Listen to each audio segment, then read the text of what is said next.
अस्सलाम वालेकुम। अल्हम्दुलिल्लाह ये जो रिएक्ट की हमारी रिकॉर्डेड सीरीज़ है उसकी क्लास 2 है। आज की क्लास में हम देखेंगे यू स्टेट्स को प्रॉपरली डिफरेंट स्टेट्स के साथ हम उसको करने की कोशिश करेंगे इंशाल्लाह। मैं उसका आपको बेसिक से एडवांस किस तरह हम स्टेट्स को यूज़ करते हैं, कैसे कैसे हम चीज़ों को मैनिपुलेट करते हैं, उसके बारे में मैं तमाम एक्सप्लेनेशन आपको करूँगा। प्रॉपरली मैं कोड आपको करके दिखाऊंगा, मल्टीपल एग्जाम्पल के साथ समझाऊंगा किस तरह हम स्टेट्स का इस्तेमाल करते हैं। फिर आपको एक साइन अप का फॉर्म, जिसे हम रजिस्ट्रेशन कहते हैं, रजिस्टर जब भी हम किसी जीमेल अकाउंट पे अकाउंट बनाते हैं तो रजिस्टर करते हैं खुद को, उस तरह का साइन अप फॉर्म बनाऊंगा इंशाल्लाह। उसमें स्टेट को हम मैनेज करेंगे प्रॉपरली। आपको हर चीज़ में बताऊंगा कि कैसे स्टेट और डाटा होल्ड करती है, कैसे इनपुट के अंदर जो इनपुट की डिफरेंट एट्रीब्यूट्स होते हैं, लाइक उसका टाइप, उसकी नेम, उसकी वैल्यू, ऑन चेंज, बटन के ऊपर ऑन क्लिक, जैसे हमने लास्ट टाइम शायद देखा है, नहीं देखा, I think so. On click का जो इवेंट ट्रिगर होता है उसके बारे में आपको गाइड करूँगा। एक्चुअल में मैं इन चीज़ों को ज़ीरो से ऊपर लेके जाना चाहता हूँ। कोई भी बच्चा या कोई भी सिस्टर, कोई भी लड़का जो है, उसको प्रॉपर हर चीज़ की समझ आए, एक्चुअल में चीज़ें कैसे वर्क करती हैं। मैं डिफरेंट वेबसाइट्स का जिक्र कर दूंगा आने वाले जो है, कह लें कि पार्ट के अंदर, कहाँ से आपने चीज़ों को सर्च करना है। अगर इशू आता है तो चैट जीपीटी को आपने कैसे कोड देना है, स्टक नहीं होना। अगर कोई एरर आ गया है, अपने कोड को कॉपी करो, चैट जीपीटी पे जाओ, वहाँ पेस्ट करो और नेक्स्ट मूव करो। इस बात से आप लोगों को फ़र्क नहीं पड़ना चाहिए कि कोई लीडरशिप। मेरे माइंड में ना एक वो डॉक्टर असरार रहमतुल्लाह अलैह की बड़ी प्यारी बात मेरे माइंड में ट्रिगर है कि जो मेरा विज़न है ना, वो शख्सियत पसंदी से नहीं है।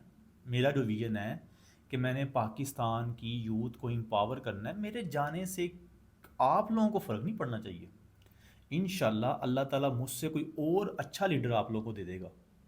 ज़िंदगी में जाना तो है एक दिन, बाकी जितनी ज़िंदगी है इंशाल्लाह वो तो अब हमने अपनी कौम की खिदमत करनी है, अपनी कौम को इंशाल्लाह आगे लेके आना है, वो तो 100% कन्फर्म है।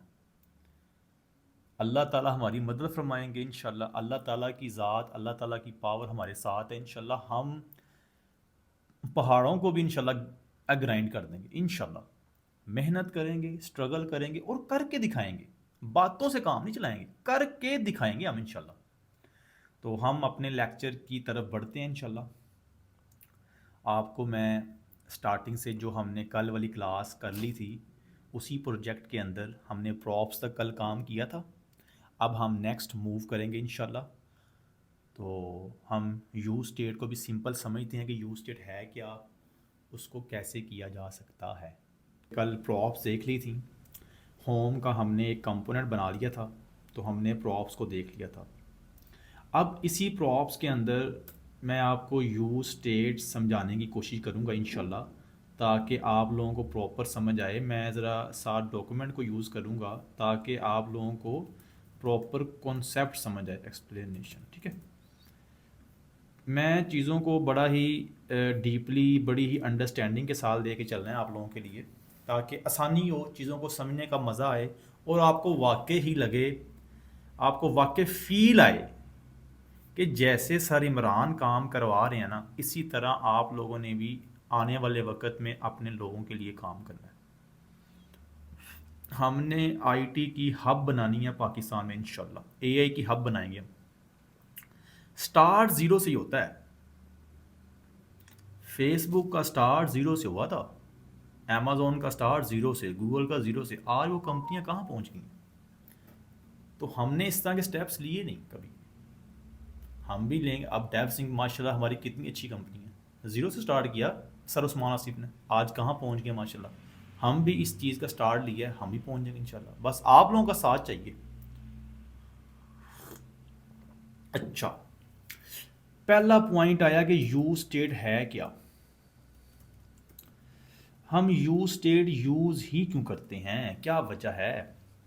एक्चुअल में कोई भी कंपोनेंट होता है उसने अपनी वैल्यूज़ को सेव करना होता है किसी भी एक वेरिएबल के अंदर। जैसे आपने जावास्क्रिप्ट के अंदर देखा होगा, कोई भी प्रोग्रामिंग लैंग्वेज में आपने देखा होगा, सिंटेक्स क्या है वो बात की बात है। अभी हम इसका बेसिक कॉन्सेप्ट समझने की कोशिश करते हैं कि एक्चुअल में यू स्टेट है क्या।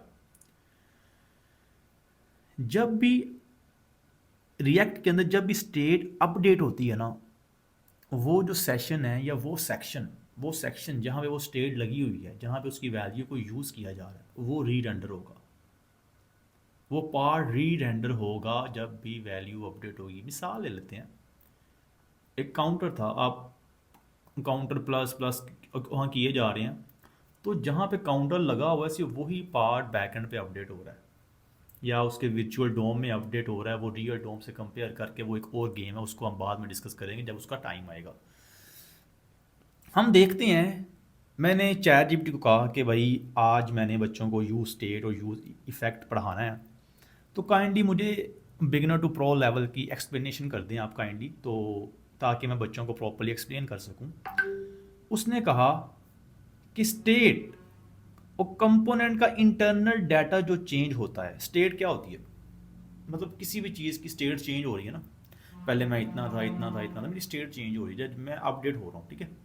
आप उसमें वैल्यू सेव करवाते हैं, मिसाल के तौर पे आपने यूज़र का डाटा, एक यूज़र फॉर्म की स्टेट थी, उसमें जब भी कोई चेंजिंग करके आपने इनपुट फील्ड के अंदर चेंजेस की, आपने ईमेल को पुट किया, आपने उसके नेम को पुट किया, आपने उसके फ़ोन नंबर को पुट किया, date of birth, password, confirmation password, this all values will be saving into the state. अगर हम रिएक्ट के अंदर बात करें तो ये सारी वैल्यू स्टेट के अंदर ही तो सेव हो रही होती हैं, और कहाँ सेव हो रही होती हैं, स्टेट। इट्स मीन कि it's very very component, it's very very important part of the react. State वाकई ही बड़ा इंपॉर्टेंट पार्ट है रिएक्ट का। अब अगली हम मज़ीद इसको डिग डाउन करने की कोशिश करते हैं, मज़ीद कॉन्सेप्ट को लेने की कोशिश करते हैं। जैसे मैंने आपको अभी कहा कि जब भी स्टेट अपडेट होगी तो रिएक्ट का कंपोनेंट या वो पार्ट री रेंडर होगा, या वो कंपोनेंट री रेंडर होगा। ऑब्वियसली जहाँ पे वो यूज़ हो रही है तो वो कंपोनेंट री रेंडर होगा ना उसका, ठीक है। अब यहाँ पे एक क्वेश्चन आता है, आप भी ये क्वेश्चन सोचते हैं अपने माइंड में कि प्रॉप्स में क्या फ़र्क है, स्टेट में क्या फ़र्क है, what is the difference between props और स्टेट। इन दोनों चीज़ों में क्या फ़र्क है, हमें भी तो पता चले। अच्छा, प्रॉप्स एक्चुअली आपके पास पेरेंट से आ रही होती हैं, इनहेरिट हो रही होती हैं, वाटरफॉल, ऊपर से नीचे आ रही चीज़ें। और स्टेट जो होती है किसी भी कंपोनेंट की अपनी स्टेट होती है।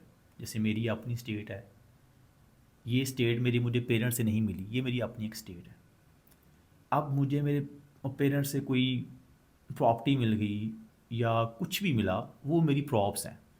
हमेशा प्रॉप्स अप टू डाउन आएंगी, ठीक है, डाउन टू अप नहीं जाएंगी हमेशा। हाँ, प्रॉप्स का कॉन्सेप्ट होता है कि आप इनहेरिट करवा रहे हैं चीज़ों को ना, तो ये सीन होता है। तो अब हम इसका थोड़ा सा सिंटैक्स को देखते हैं, इंशाल्लाह आपको मज़ीद समझ आएगी। तो जब भी हम कोई स्टेट लिखते हैं ना, यू स्टेट जो होता है ना, ये हम रिएक्ट से इंपोर्ट करवाते हैं इसको, ठीक है। और इसमें दो चीज़ें होती हैं मेन। एक इसकी वो वेरिएबल जो कि वैल्यू को होल्ड कर रहा होता है, और एक इसमें फंक्शन होता है जिसके थ्रू, जैसे हमने सेटर पढ़ा पाइथन के अंदर जब हम इनहेरिटेंस कर रहे थे, या कोई भी लैंग्वेज, आप एक सेटर का फंक्शन पढ़ते हो किसी भी वैल्यू को सेट करने के लिए, ना भी पढ़ो तो वैसे ही समझ आती है यार, सेटर, कोई चीज़ सेट हो रही है। तो इसमें सेम उसके वो वेरिएबल का नाम, उससे पहले आपने सेट लगाना होता है। लाइक आप इस वैल्यू को सेट करवाना चाहते हो, मिसाल के तौर पे यूज़र कोमा सेट यूज़र, ठीक है। या आप कोई और स्टेट ले लो, हाँ, product comma set product, order comma set order. तो ये हमेशा ऐसे ही लिखा जाएगा, ठीक है। आगे यूज स्टेट का फंक्शन आ जाता है, ठीक है। यूज स्टेट के फंक्शन के अंदर हम क्या करते हैं, हम उसकी इनिशियल वैल्यू को सेव कर देते हैं। कि भाई इस चीज़ की इनिशियल वैल्यू क्या होगी। अब जैसे मैंने एक स्टेट ले ली काउंट की, count set count initial value zero, मैंने इसकी इनिशियल वैल्यू ज़ीरो ले ली। अब मैं क्या करूँगा, अब मैं ये करता हूँ कि मैं एक फ्रैगमेंट बनाता हूँ। इस एम्प्टी टैग को हम फ्रैगमेंट कहते हैं रिएक्ट के अंदर, ठीक है। हमेशा पेरेंट टैग आएगा जब भी आप वो फ्रैगमेंट बनाने की कोशिश करेंगे। अच्छा, अब क्या हुआ, मैंने एक काउंट का टैग ले लिया दोबारा, ठीक है, और मैंने एक बटन को इनिशियलाइज करवा लिया। ओके हो गया। इनिशियलाइज करवाने के बाद मैंने उसमें एक सेट काउंट, मैंने कहा जब भी मैं बटन को ऑन क्लिक करूं, ऑन क्लिक भी एक इवेंट ट्रिगर है आपका बटन का, कि जब भी मैं बटन पे क्लिक करूं या ट्रिगर करूं इसको, तुम उस काउंट की वैल्यू में एक जमा कर दो, जो भी value, what ever, I don't know कि उसकी वैल्यू क्या है, बट उसकी वैल्यू में तुम क्या करो, एक जमा कर दो। उसने क्या किया, ठीक है, उसने उसकी वैल्यू के अंदर एक जमा कर दिया। अब हमने क्या किया, हमने इसकी वैल्यू के अंदर एक जमा करवा लिया, ठीक हो गया। अब काउंट मेरी स्टेट थी, मैंने एक बटन बना लिया। अभी मैं इसकी बात ही नहीं करता, मिसाल के तौर पे मैं कहता हूँ भाई अभी सिंपल क्लिक नहीं है, और ये काउंट इसकी वैल्यू है। काउंट को जब भी JS के अंदर लिखते हैं, मतलब HTML के अंदर और रिएक्ट के अंदर, जब भी, जैसे कि मैंने बात की कि JSX इसलिए होती है कि वी आर कि हम HTML को जावास्क्रिप्ट के अंदर लिख सकें। अब ये एक HTML है, मैं डायरेक्टली जावास्क्रिप्ट का काउंट का एक वेरिएबल है, एक स्टेट है, मैं उसे HTML के अंदर लिख सकता हूँ, जैसे मैंने ये लिख लिया ब्रेसिस के साथ। अब क्लिक मी, अब मैंने कहा मैं बटन पे क्लिक करूँ तो काउंट में एक प्लस प्लस हो जाए, तो मेरे पास ये ऑन क्लिक का एक इवेंट होता है जिसको मैं यूज़ कर लेता हूँ, ठीक है। और मैं कहता हूँ कि भाई कि जब इस पे क्लिक को आप क्या करो, आप सेट काउंट पे जाओ, ठीक है, उसकी जो काउंट की वैल्यू है ना, उसमें एक जमा कर दो। आप ऐसे भी कर सकते हो, ठीक है, आप ऐसे भी कर सकते हो। ओके हो गया, ठीक हो गया। हम इसको सिंपल ऐसे ही कर लेते हैं, ठीक हो गया। अच्छा, अब मैं इसको चलाता हूँ, ठीक है, अपने टर्मिनल में npm run dev, तो ये मेरा कोड चल पड़ा है। इसको मैं नीचे ले आता हूँ और मैं अपने ब्राउज़र पे जाता हूँ और मैं जाके इसे चलाता हूँ। क्या एरर आ गया, वो कह रहा है रिएक्ट लिमिट्स नहीं, ये एरर नहीं है।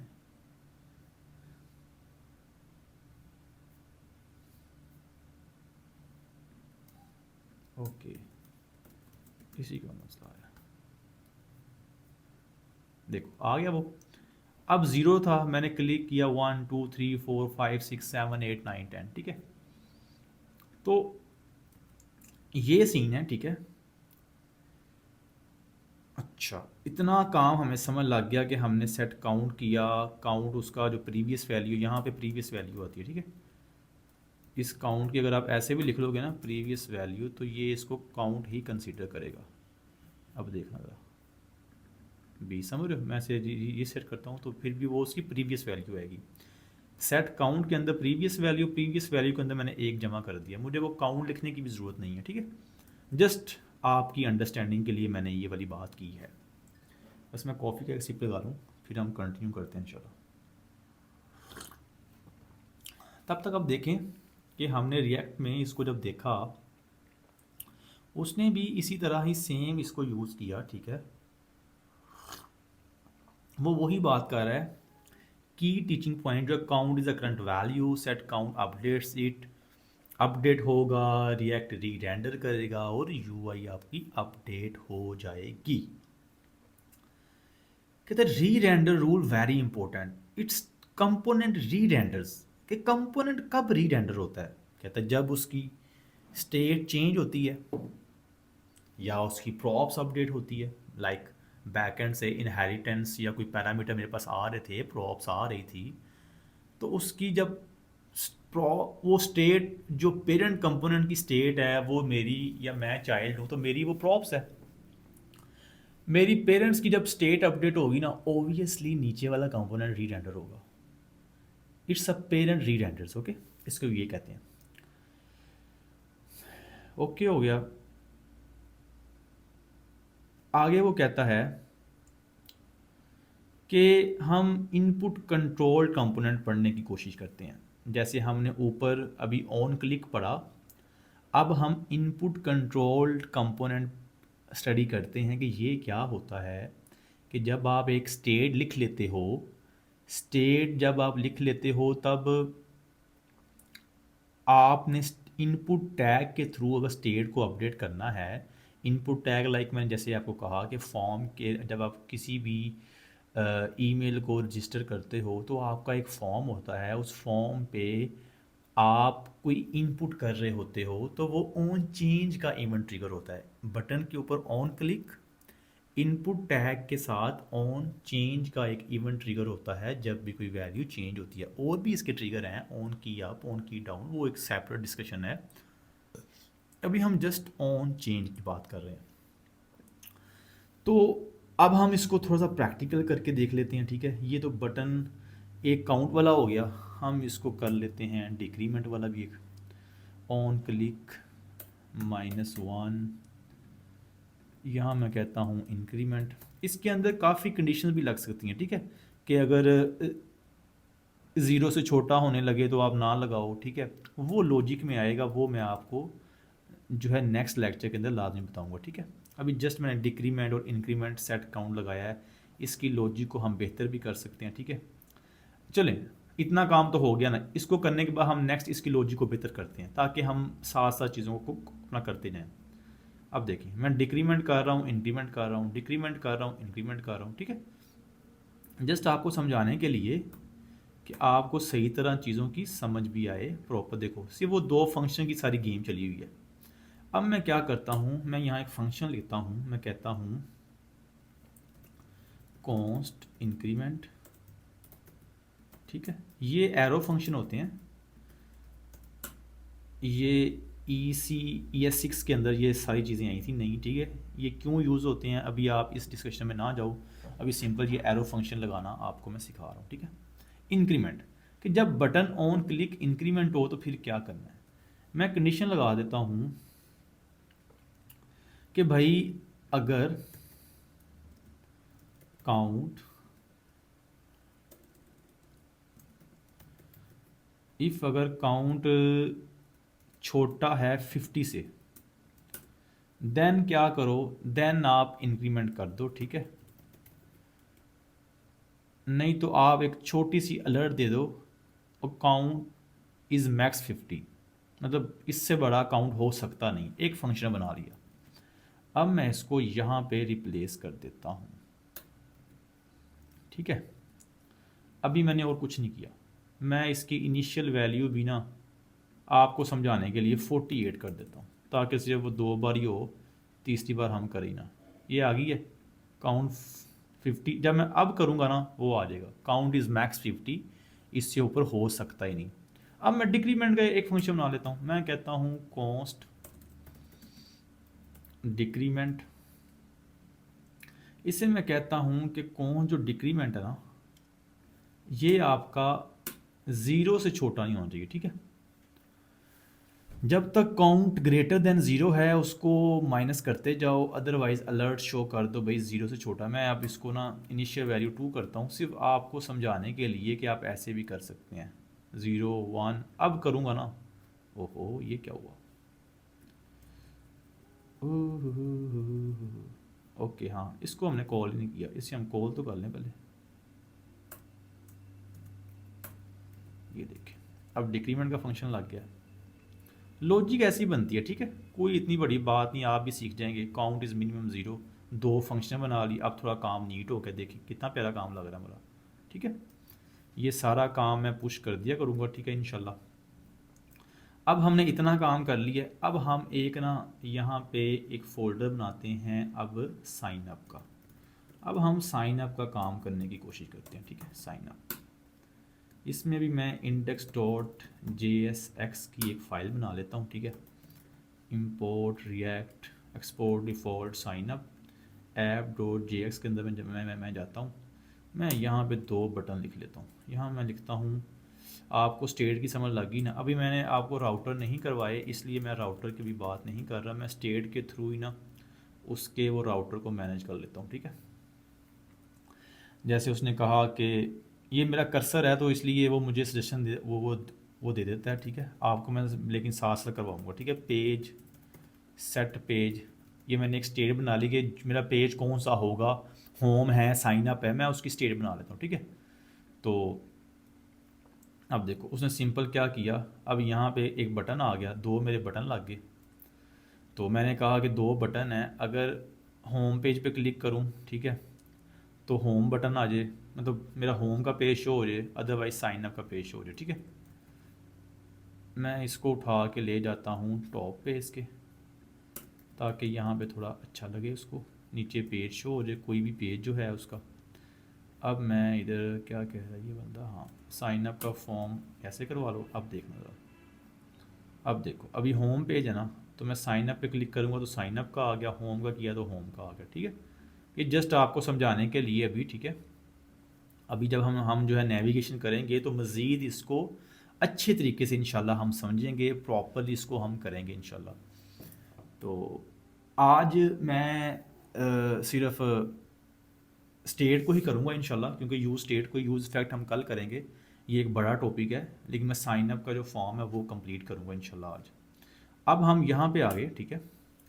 अब मैं कहता हूँ, अब ना इधर मेरे पास दो ऑप्शन है, देखो देखो मैंने अब क्या किया, और कर्सर ने मुझे सिंपल ना ये काम कर दिया। आप लोगों ने कर्सर से काम नहीं करना, आप लोगों ने काम करना है VS कोड से और विदाउट AI से, क्योंकि आपने अभी लर्निंग करनी है, और लर्निंग करते हुए आपने AI से काम नहीं लिखवाना, आपने खुद लिखना है। एक ये हल है कि मैं एक एक फील्ड को इनिशलाइज करवा लूँ, बट मैं तो ये नहीं चाहता। मैं कहता हूँ कि भाई यूज़र का डाटा एक ही बार लिखो सारा, ठीक है। ये वाला काम करवा लिया मैंने। अब मैं ये सारा तमाम डाटा रिमूव कर देता हूँ, क्योंकि मैंने तो सेट यूज़र ऐसे करवाना है, ठीक है। यहाँ तक आई एम डैम श्योर कि आप सब बच्चों को प्रॉपरली समझ आ गई होगी, ठीक है, कि यूज़र का डाटा आ गया, ठीक है। ईमेल, पासवर्ड और कंफर्मेशन, अभी तक मैंने ये एक स्टेट बनाई है जिसके अंदर मैं यूज़र के डाटे को सेव करवा रहा हूँ, ठीक है। अब मैं क्या करता हूँ, अब मैंने इस एक नेम की इनपुट फील्ड बना लेता हूँ। मैं पहले आपको दिखाता हूँ, ठीक है। Div class name sign up container, ठीक है।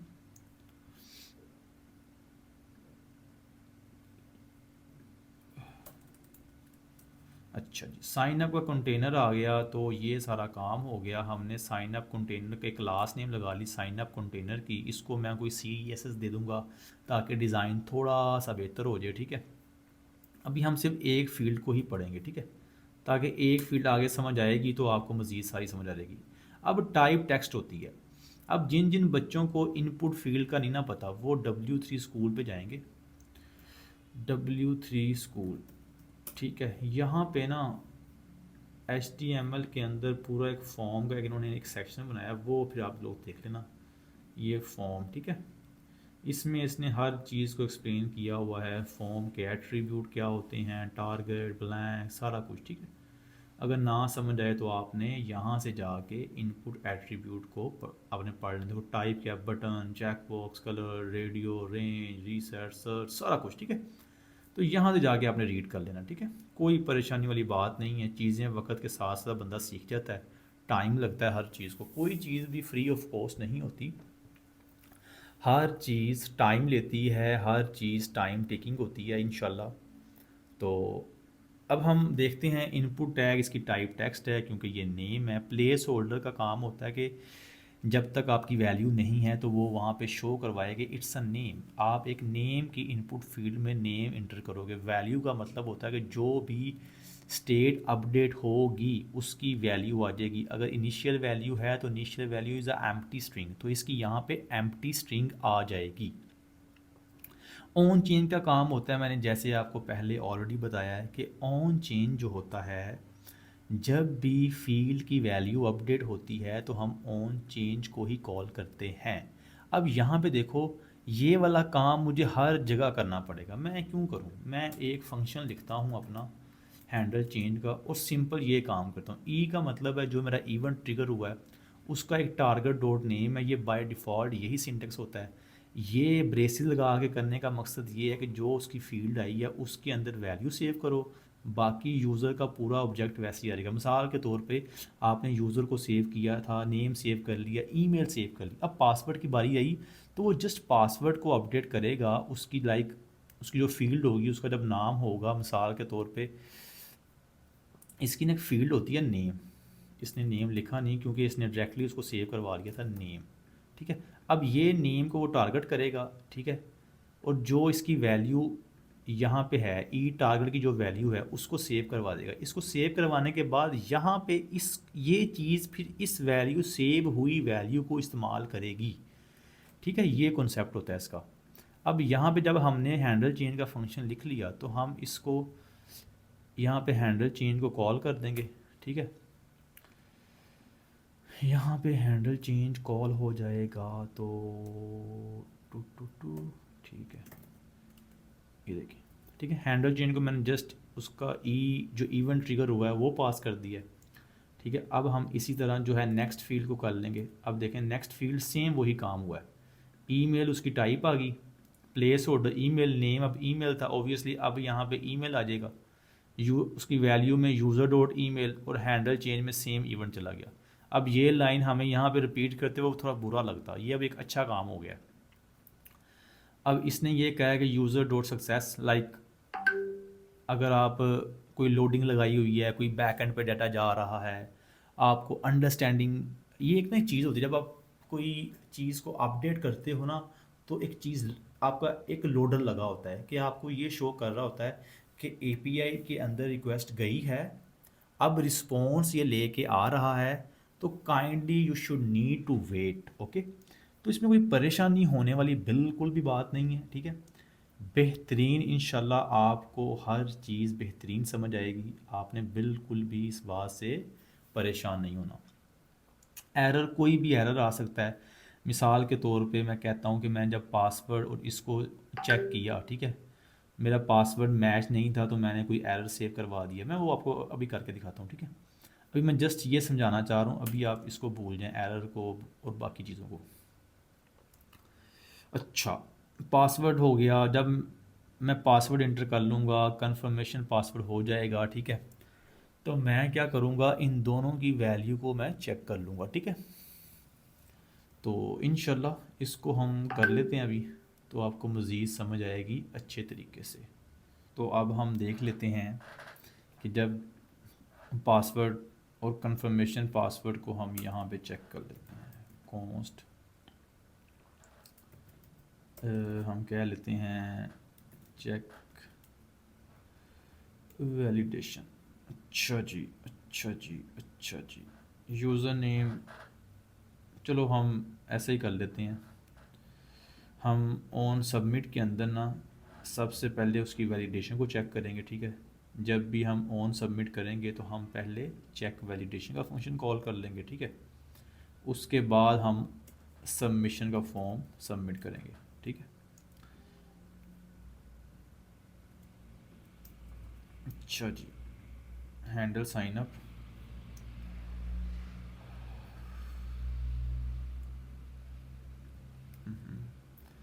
अभी इसको हम रहने देते हैं, ठीक है। बल्कि हम ऐसा करते हैं, check validation if error is null, हाँ ये सबसे ज़्यादा बेहतर, यही मैं सोच रहा था कि अगर एरर आपका नल है ना, ठीक है, अगर आपने चेक वैलिडेशन की और कोई एरर भी सेव नहीं हुआ, देन आप हैंडल सबमिट का एक फंक्शन कॉल कर लो, सिंपल। और सिंपल इसको समझने की कोशिश करो कि अगर समझ लो कि ये कोड ही नहीं है मेरे पास, ये भी कोड नहीं है, ठीक है, अभी मेरे पास सिर्फ चेक वैलिडेशन है, तो मैं सबसे पहले चेक वैलिडेशन करूँगा। मैं चेक करूँगा कि यूज़र का नेम क्या एम्प्टी है, क्या उसकी ईमेल एम्प्टी है, क्या उसका पासवर्ड या कंफर्मेशन पासवर्ड एम्प्टी है। अगर ऐसा कुछ है, जब मैंने सबमिशन किया, देन मैं उसे कह दूँगा भाई आपका ये मसला आ रहा है और ये एरर मैं नीचे शो करवा दूँगा यहाँ पे, ठीक है। अगर उसका यूज़र पासवर्ड ये बराबर नहीं है तो फिर मैं ये पासवर्ड जो कंफर्म पासवर्ड है ये दोनों इक्वल नहीं है तो मैं ये एरर शो करवा दूँगा, अदरवाइज़ मैं उसको वो सिंपल, अगर नो एरर है तो मैं सक्सेस का मैसेज शो करवा दूंगा। मैं रिफ़्रेश कर लेता हूँ, मैं साइन अप के पेज पे जाता हूँ तो मेरा कोई इशू आ गया, देख लेते हैं। इशू देखने के लिए आपने ऐसे इसके अंदर आया करना, ठीक है। देखें अब कह रहा है कि रेफरेंस एरर है, use state is not defined, ठीक है। अब मैं जाऊंगा अपनी यूज़ स्टेट को देखने के लिए, क्यों डिफाइन नहीं है, यहाँ पे यूज़ स्टेट आएगा, ठीक है। अभी हम देख लेते हैं अब सही काम करता है कि नहीं करता। ये देखें, अभी हमारा सिंपल फॉर्म है, ठीक है, कोई मैंने ख़ास डिज़ाइन नहीं किया, अभी सिंपल तेरी बिल्कुल। अगर मैंने आपको इधर ही, मैं इसको ना थोड़ा सा डिज़ाइन दिखाता हूँ आपको कि आप किस तरह इजीली पूरे फॉर्म को डिज़ाइन कर सकते हैं, ठीक है। मैं कह देता हूँ डिस्प्ले फ्लैक्स, ठीक है। उसके बाद फ्लैक्स डायरेक्शन कह देता हूँ कॉलम, ये हो गया मेरा। अच्छा, कहाँ पे नहीं लगा, ओके, हमने यहाँ पे लगाना था, इसको ऐसे ही रहने देते हैं। हम यहाँ पे आते हैं, ये आपका टास्क होगा कि आपने इसको स्टाइलिंग खुद करके गिटहब पे पुश करना है। गिटहब का कोड ऑलरेडी अपलोडेड है, फर्स्ट एपिसोड, उसको आपने देखना है, ठीक है। यहाँ पे मैं कह देता हूँ फ्लैक्स डायरेक्शन कॉलम, आई समझ, ठीक है। और मैं इस कंटेनर को थोड़ा सा कलर दे देता हूँ, बैकग्राउंड कलर ग्रे कर देता हूँ, ठीक है। इसकी पैडिंग दे देता हूँ 20 पिक्सल, ठीक हो गया। या मैं इसको कलर दे देता हूँ, कौन सा दो, वाइट दे देते हैं, चले वाइट, बल्कि थोड़ा सा अजीब सा लगे, ग्रे ही कर लेते हैं, ठीक है। ग्रे आ गया। अब मुझे हर इनपुट फील्ड के अंदर थोड़ी सी स्पेस चाहिए, ठीक है। मैं यहाँ सीधा इनपुट फील्ड के अंदर आता हूँ, ठीक है, सिर्फ आपको समझाने के लिए, ठीक है। मैं यहाँ मार्जिन दे देता हूँ 20 पिक्सल का, ये ज़्यादा हो जाएगा तो मैं इसे दे देता हूँ 10 का कर लें आप, ठीक है। जस्ट आपको स्टाइलिंग का थोड़ा वो समझा रहा हूँ कि इस तरह आपका समय से बॉर्डर दे देता हूँ 2 pixel solid light,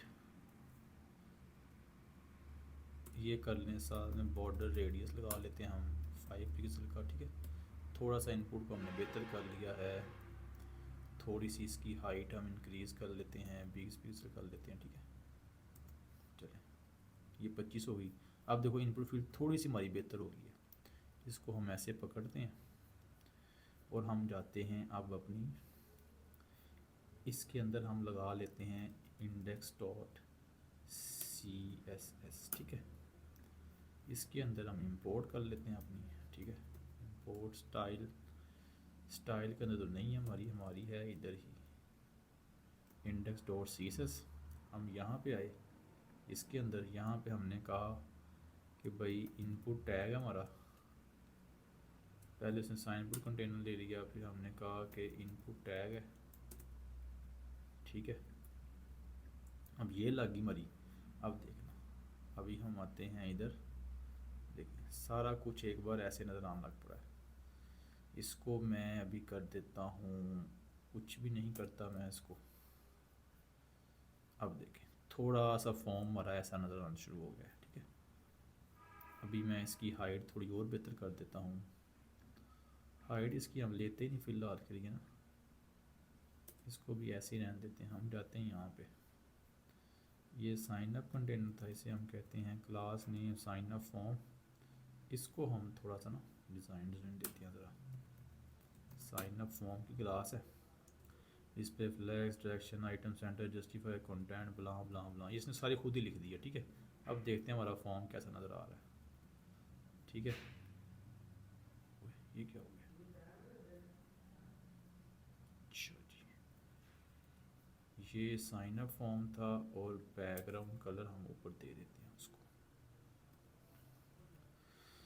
flex column line items background height दे दी उसने, कोई हाइट उसने बहुत ज़्यादा दी है, हम अभी 50 कर लेते हैं। बैकग्राउंड कलर दे दिया, बॉर्डर रेडियस कर दिया, मार्जिन लेफ़्ट मार्जिन राइट करके उसने, ये उसने बड़ा ही फारिग सा डिज़ाइन बना दिया है। ये हमें कुछ भी नहीं चाहिए, ये ऑलरेडी किया हुआ है। इसको हम सिर्फ बैकग्राउंड कलर देंगे, पैडिंग देंगे, बॉक्स शेडो देंगे और बस ये देंगे, हम ज़्यादा नहीं कुछ देंगे इसको। ठीक है, बैकग्राउंड कलर इसका ये आ गया। कलर हम इसको दे देते हैं ब्लैक। ठीक हो गया, ये आ गया। इसके बाद हमने यहाँ पे काम करना था, फ्लैक्स डायरेक्शन कॉलम थी हमारी साइन अप फॉर्म की। बिल्कुल ठीक है, चलना चाहिए इसको। अभी हम दोबारा इसको देख लेते हैं यहाँ पे क्या इशू आ रहा है।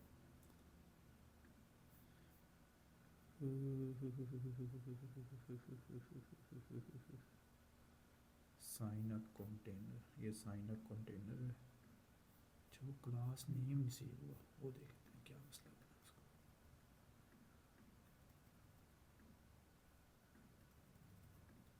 अब सही चल जाएगा। ओए ओए, ये क्या हो गया है? वापिस आते हैं। इसको बैकग्राउंड नहीं देना, नहीं देना हमने, विड्थ कुछ भी नहीं देनी हमने, ये सारा कुछ फारिग कर दिया। अब देखो ये हमारा फॉर्म बन गया अभी। ठीक है, जस्ट अभी हमारा ये फॉर्म बन गया, इसको हमने डिज़ाइन किया है तो ये हमारा फॉर्म बन गया। वो अभी वो खुद बड़ा कुछ दे रहा था, मैंने उसको सबको रिमूव किया, जो हमें चीज़ें चाहिए बस वही ली हैं। ठीक है, तो ये एक नीट एंड क्लीन फॉर्म बन गया। अब मैं आपको इसको दिखाऊंगा कि भाई इसके अंदर ऑन चेंज कैसे चल रहा है। ठीक है, ये देखना। अभी हम यहाँ पे कंसोल लॉग, ये होती है डिबगिंग के लिए कंसोल लॉग। मैं यूज़र के पूरे फॉर्म को ना यहाँ पे डिबग करता हूँ। ठीक है, ऑन चेंज होने के बाद कैसे कैसे वो आगे उसके डाटे को सेव करता रहेगा। ठीक है, ये भी सेव नहीं होगा, स्टेट अपडेट होने के बाद फिर सेव होगा। इसको मैंने क्लियर कर लिया, देखना। जब एन सेव हुआ ना, उसने नहीं सेव करवाया क्योंकि ये इमरान पिछला था। अगली बार जब एन लिखूंगा फिर इमरान पूरा आएगा। ठीक है, तो ये सीन है इसका। ठीक है, ये सारा सेव हो गया। ईमेल आप कोई भी लिख लो। ठीक है, ये मैंने ईमेल लिख ली अपनी 1 2 3 4। अब देखना 1 2 3 लिखा है मैंने इस बार, 1 2 3 4 है, ये 1 3 लिख दिया। जब मैं इसे साइन अप करूँगा ना तो देखो उसने नीचे वही वाला एरर दे दिया। उसने कहा password and current oh do not match, क्योंकि ये 1 2 3 4 है, ये 1 2 3 है। ये जो हमारा इफ़ एल्स यहाँ पे हमने लगाया, जब हमने हैंडल सबमिट का बटन प्रेस किया तो ये वाला इफ़ चल पड़ा, क्योंकि हमने हैंडल से किया, हमने हैंडल साइन अप किया, साइन अप ने पहले चेक वैलिडेशन की और ये वाली वैलिडेशन फेल हो गई तो उसने एरर हमें शो कर दिया, नीचे एरर आ गया। ठीक है, अब मैं इसके अंदर 4 लगाता हूँ, दोबारा इसे अपडेट कहूँगा, अब उसका वो एरर चला गया। ठीक है, तो इसके अंदर हमने देखा ये एक लोडिंग भी उसने हमें सजेस्ट की कि भाई लोडिंग भी आप लगा लो। उसने 2 सेकंड का यहाँ पे टाइमर लगा दिया है। ठीक है, हम इसको भी चला लेते हैं। अगर एरर उसका ज़ीरो है तो हमारा हैंडल सबमिशन चल जाए। ठीक है, लोडिंग ट्रू कर दे जो लोडिंग लगी हुई है, सिर्फ जस्ट आपकी प्रैक्टिस के लिए कि इस तरह लोडिंग भी चलती है। ठीक है, ये देखो ये लोडिंग चल रही है। 2 सेकंड के बाद उसने कहा sign up successfully, just for the testing. कि जब टाइमर 2 सेकंड का ख़त्म होगा और लोडिंग को फॉल्स कर दे और सक्सेस साइन अप कर दे। जस्ट स्टेट को अपडेट किया उसने अंडरस्टैंडिंग बनाने के लिए।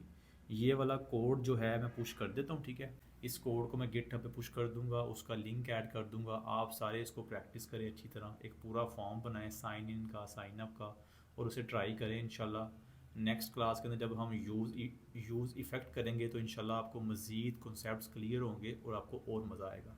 अपना ख्याल रखिएगा, दुआओं में याद रखिएगा। अल्लाह हाफिज़।